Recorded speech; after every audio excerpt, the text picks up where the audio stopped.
Asera B'Teves.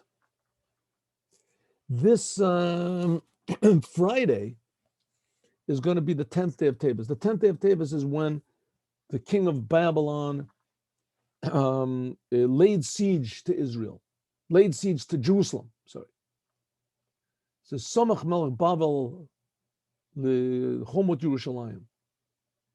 The king of Babylon came. And the interesting thing about the Asera B'Teves is that it's something like Yom Kippur. Technically, it should push away Shabbat, but it doesn't. Never falls on Shabbat. But if it falls on Friday, all the other fasts, if they fall on Friday, except for Yom Kippur never falls. All the other fasts, if they fall on Friday, then we push the fast either back one day or forward one day. It goes after Shabbat or something. But the 10th day of Teves is not that way. And that's what it's going to be this year. This year, we're going to fast right into Shabbat. Friday is a fast day. The tinus from Asera B'Teves, this fast on the 10th day of Tevet,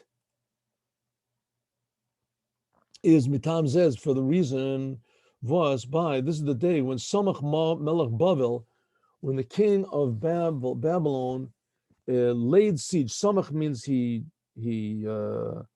supported. He put his his weapons of war next to the wall of Yerushalayim. And he put everyone in a state of siege, in difficulty, right? They were locked inside, something like what they want to do to the whole world right now. Everybody is locked inside of their houses and behind their masks. The whole world is being laid siege to by this invisible virus. Which therefore hat sich angeheben. This began the whole idea of the exile. The Speter Dicker Meoris, all the other things would happen, like the 7th day of Tammuz, when Nebuchadnezzar broke into the city, and on Tisha B'Av, when the Beis HaMikdash was destroyed, and the 3rd day of Tishrei, when Gedaliah, Achikam Gedaliah, he was killed. He was a great, tremendous leader of the Jewish people. All these things were just a result and a continuation from this terrible day when Nebuchadnezzar laid siege to Jerusalem. I mean, how could it be, that Jerusalem, the holy city, God's city, God controls the whole world, and Nebuchadnezzar was a disgusting murderer, a rapist, the worst type of person possible you could imagine.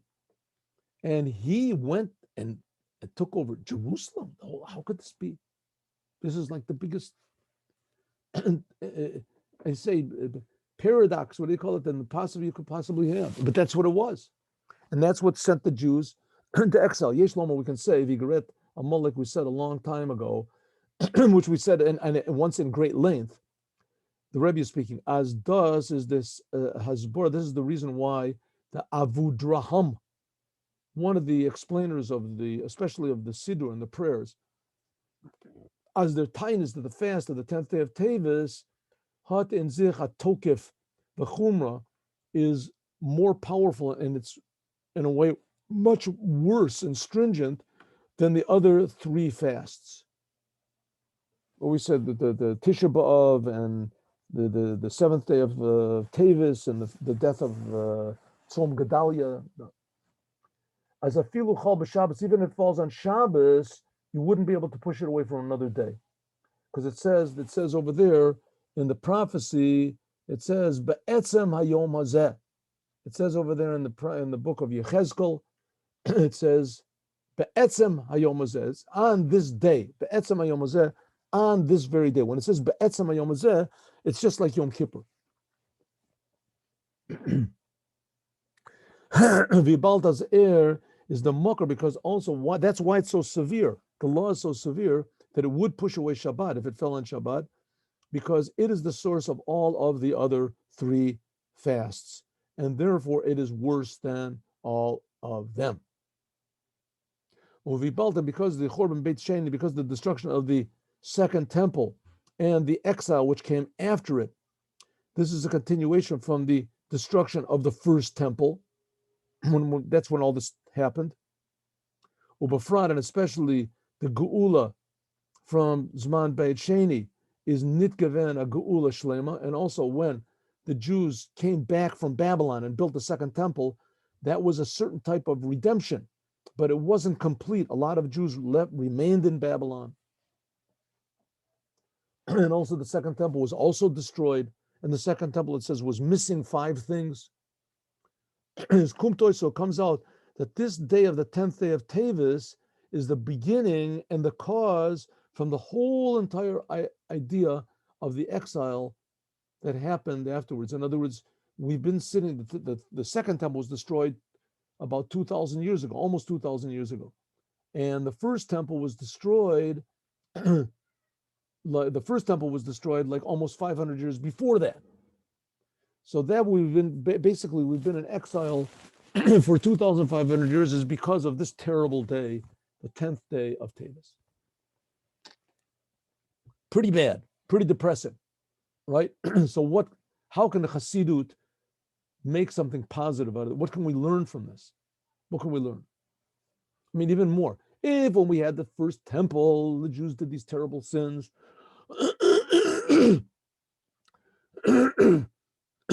and the first temple was destroyed, and then God gave us another chance, and He gave us a second temple, and we saw what happened when we did sins, and we didn't learn then. So how are we going to learn now? How are we going to learn now? Now we're scattered all around. We have no idea, right? 99% of the Jews have absolutely no idea what holiness is, and the other 1% that they think they understand, they also don't really understand what holiness is. I'm in either category 1 or category 2. There's a very few tzaddikim that really, really understand what holiness is. In the time of the Holy Temple, everybody knew what it was. The Holy Temple, you went, you felt godliness. You felt you were being created. If they did sins back then, right, and how are we going to do? What can we possibly learn from these holidays? But obviously, if the Jewish people are still here, and we are, and we have these holidays, which we do, so there must be some sort of a positive lesson to learn from it, other than how bad we are and how impossible it is to fix ourselves. Obviously, there must be some sort of a positive lesson. What is it? Torah says a general principle. As Kodesh Baruch Hu makdim refuah l'makdim, that God puts in the world a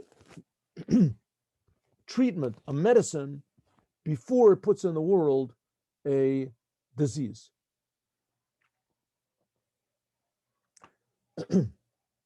Shapiro, what does it mean? Gitem koach. God gives the power of having them ofen hachin nale in refuah. God gives the power to give a medicine, a treatment, a healing. Was das is ba'ofen from lo asim alecha. That God can make a medicine that the best type of medicine, that's preventive medicine.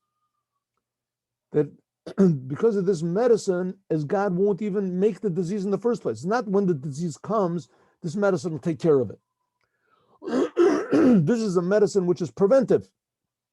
Nitnor as is refuah. Not only will help and heal a person from now and onward, aber afilu refuah. This is which lamafreya, even more. This can be. We can make a healing that will help even from before. Nor nochmer, even more. Lechatchila lo asim alecha. So what does it say? There's three types of healing. One type of healing is a person gets sick, and then then there's a healing that makes the disease go away. So he doesn't have the disease anymore. But he did have the disease. He had the disease, and it had maybe some sort of effect on him. Then there's another way that a person can get sick, and a person takes a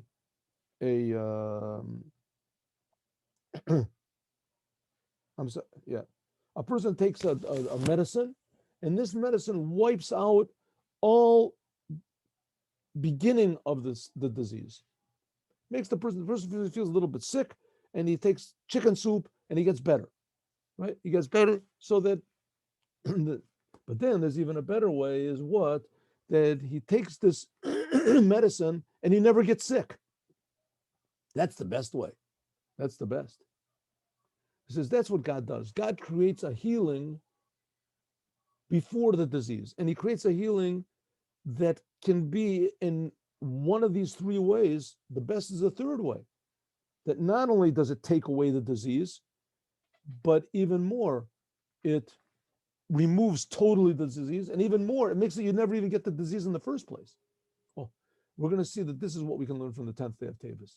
What's the disease in our case? The exile.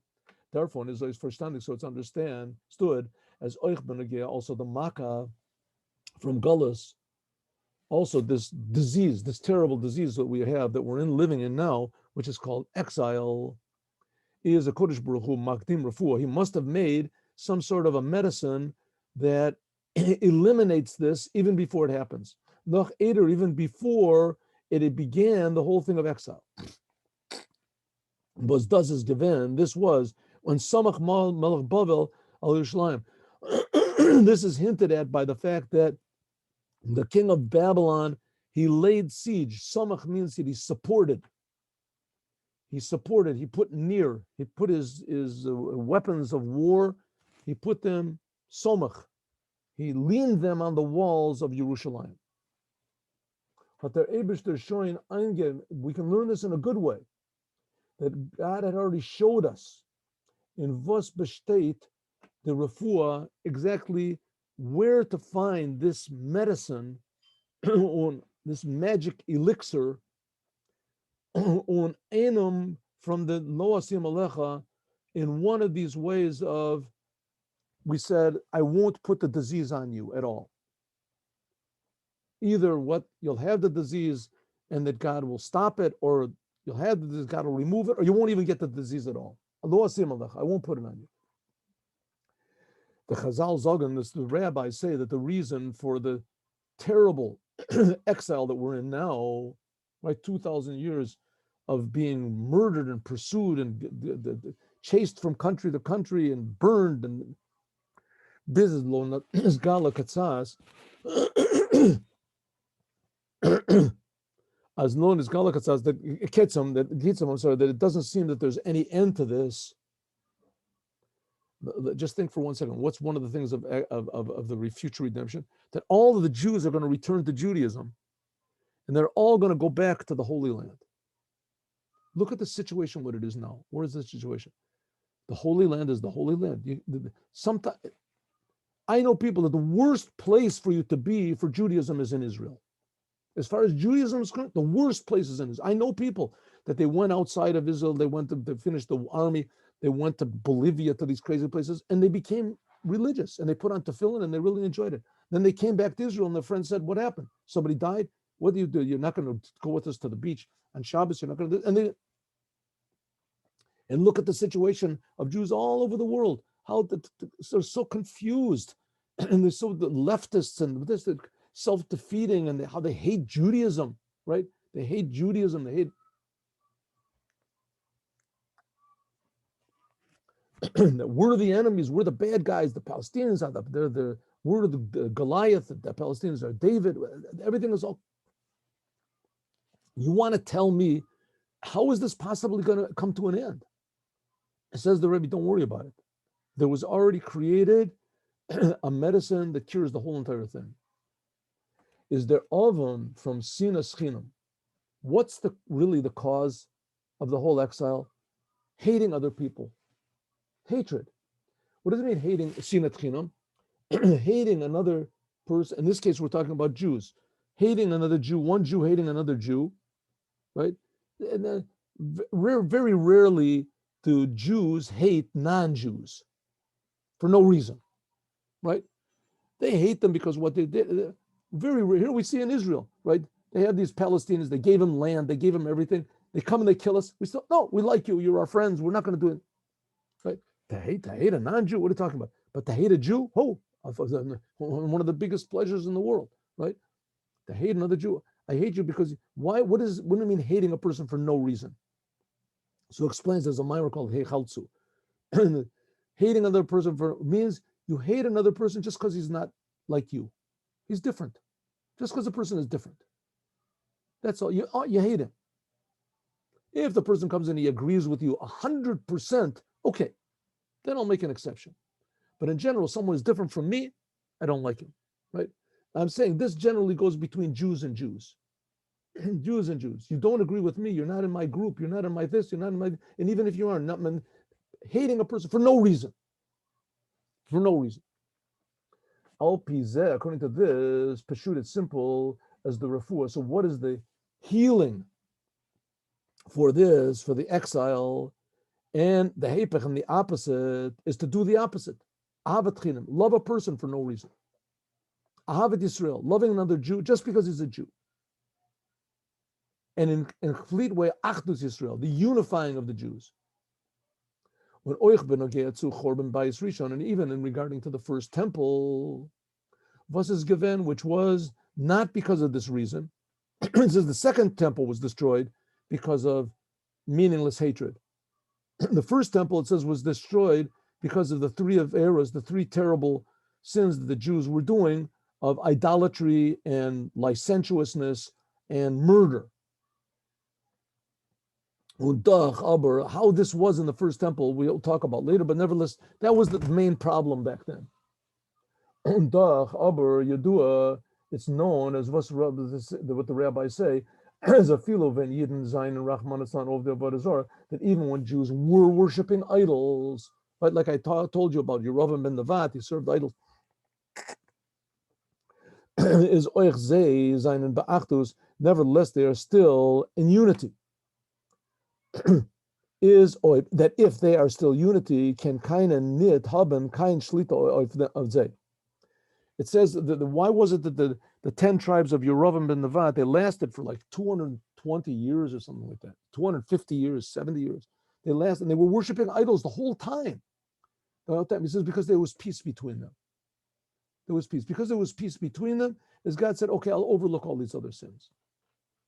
Darfman lefizeh, we can say according to this, as nach Eda, that even before, even before there was this, the Makkah, even before there was this disease of exile that we're in now, right? Total confusion of Jewish identity is in them, Matzor, Gufa, that in this siege that Nebuchadnezzar made, Somach Melech Bavel, it says that the king of Babylon laid siege, Somach, had that their Eibishter God had already given the power for the healing, which is what? Peace and unity. Maktim Rafua Lamaka, getting along with other people, appreciating others. This is the real cause, and this is the real healing, right? When it's not there, destruction. When it is there, there's nothing, no disease, nothing is. Well, let's see. Let's explain this. The Bir said, the explanation is like this. The pula from Matzor, Bapashtus, what is this laying siege? Is Ein Yotze ve'Ein Bo. All the Jews are locked in together in Jerusalem. No one can go out and no one can come in. Keiner from them Balageter Stadt, beleagued. None of them from this beleagued city can go out. A Roisgan, the Hainu is a matzav. Vu alle muzen bleiben zusammen. All of the Jews in Jerusalem had to be together in the same city.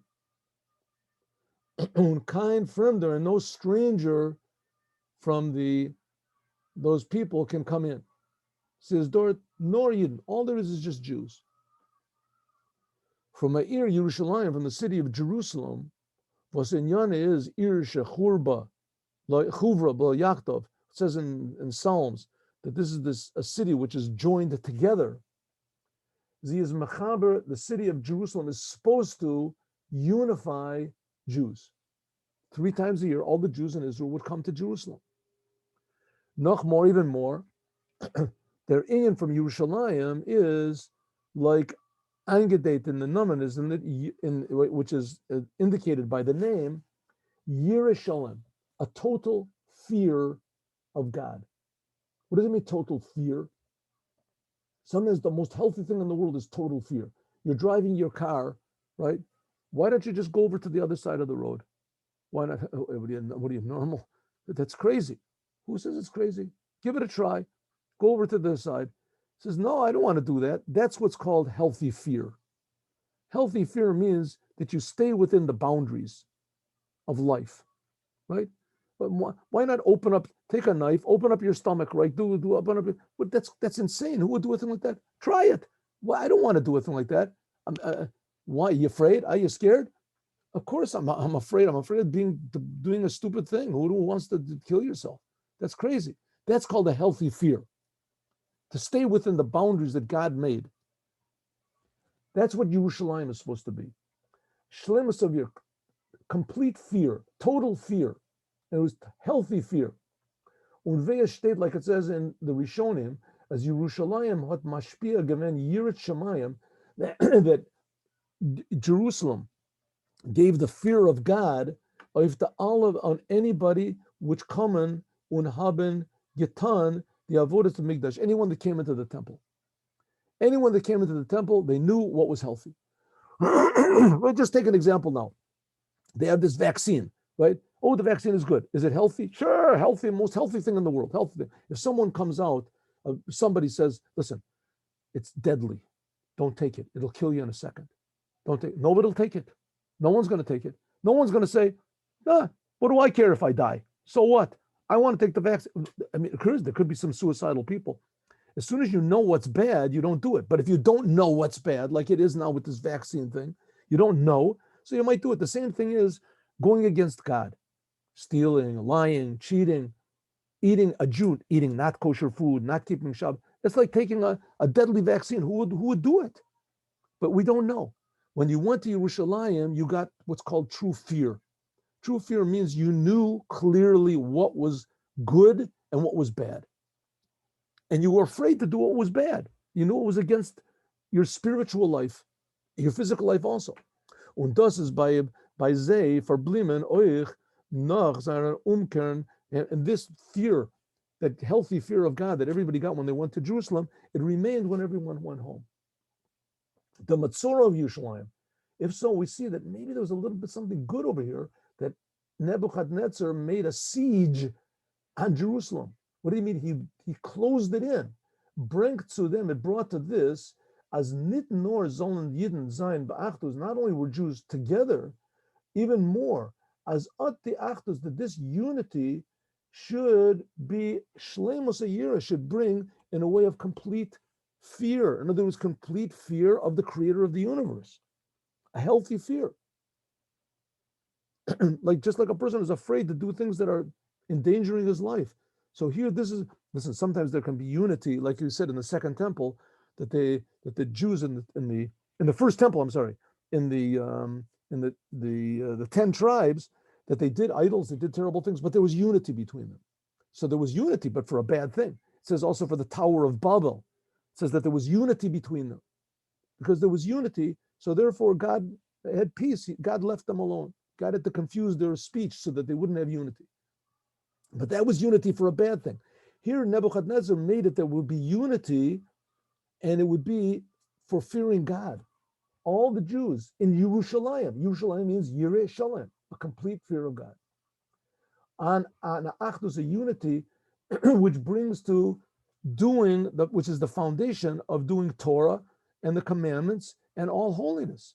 Oh, so if so, Nebuchadnezzar, in this strange way, was really bringing about the unity of the Jews. That was the healing for the disease of exile.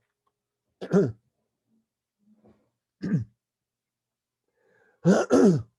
we do 5 more minutes? We finished?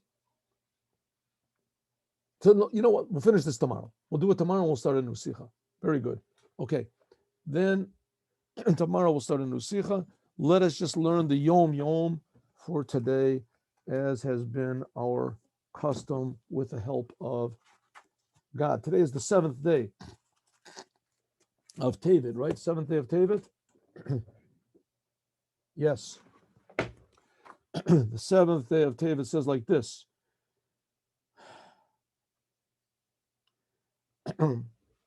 the way to avoid the punishments of hell. Huh? What is the punishments of hell? Chibut kever. It says when a person dies, so he goes into the grave and he feels what's going on there over there to his body. The worms eat him up and all sorts of terrible stuff. It's called chibut kever. The being, how do you say, the knocking around in the grave is what? Chelik shishim that 1/6 of the day you should say the letters of Torah, Tehillim, etc. 1/6 of the day, which what does that mean? 1/6 of the day. The day is I'm sorry. The day is 24 hours long. So divide that into 6. It means 4 hours of the day, right? 4 hours of the day, you should try to say letters of Torah and Psalms, etc. This zechut nefesh, this refines zechut nefesh, this refines the soul. Lipater b'kafa kela. I'm sorry. And that's number one. Then there's another thing. After a person dies, he goes to what's called you get the judgment. It gets thrown around. It says kafa kela. It's like being thrown in a slingshot. This is by means of, as much as possible, saying Mishnah and Tanya and Tehillim by heart. So you should try, if possible, at 4 hours of the day, you should say letters of Torah, read inside. And as much as possible to say by heart the words of Torah and Tehillim. You can say the same sentence over and over again. In other words, our main concern should not be about going to hell, but we should know that these saying the letters of Torah is very, very good, and it protects us. Have a good day, everyone. God bless you all. 3:00, we're learning the Chumash. Come and we'll see what happens with Yosef and his brothers. Yosef has just revealed himself to his brothers. Yesterday we learned a beautiful Kli Yakar. And today we'll continue in our quest for knowledge and attempt to try to bring Mashiach now. Shalom. Have a good day, everyone.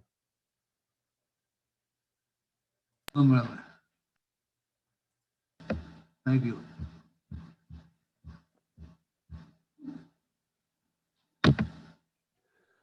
Boom, boom, boom, boom, boom, boom.